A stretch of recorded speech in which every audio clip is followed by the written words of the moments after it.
ಎಲ್ಲರಿಗೂ ನಮಸ್ಕಾರ ಸ್ನೇಹಿತರೆ. ಇತ್ತೀಚಿನ ದಿನಗಳಲ್ಲಿ ನಮ್ಮ ಈ ಒಂದು ಪೊಲೀಸ್ ಠಾಣೆಗೆ ಬರ್ತಕ್ಕಂಥ ಒಂದು ಕಂಪ್ಲೇಂಟ್ಗಳು ಏನದಾವೆ ಅದರಲ್ಲಿ ಹೆಚ್ಚಿನ ಪಾಲು ನಾವು ಅದರ ಬಗ್ಗೆ ಪರಿಶೀಲನೆ ಮಾಡಿ ನೋಡಿದಾಗ ಈ ಹೊಟ್ಟೆ ಕಿಚ್ಚಿನ ಮನೋಭಾವನೆ ಸ್ವಲ್ಪ ಹೆಚ್ಚಾಗ್ತಾ ಇದೆ.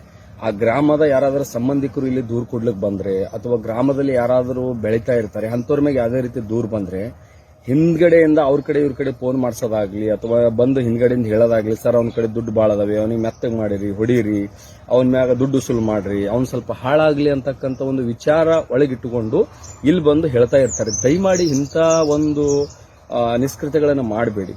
ಯಾಕಂದ್ರೆ ಅವ್ರು ಬೆಳೀತಾ ಇದಾರೆ ಅಂದ್ರೆ ಯಾವ ರೀತಿ ಬೆಳೀತಾ ಇದಾರೆ, ನಾವು ಕೂಡ ಯಾವ ರೀತಿ ಬೆಳಿಬೇಕು ಅಂತ ಅವ್ರ ಕಡೆಯಿಂದ ಮಾಹಿತಿ ತೊಗೊಳ್ಳಿ, ಇಲ್ಲ ಇನ್ನೊಬ್ರ ಕಡೆಯಿಂದ ತಗೊಳ್ರಿ.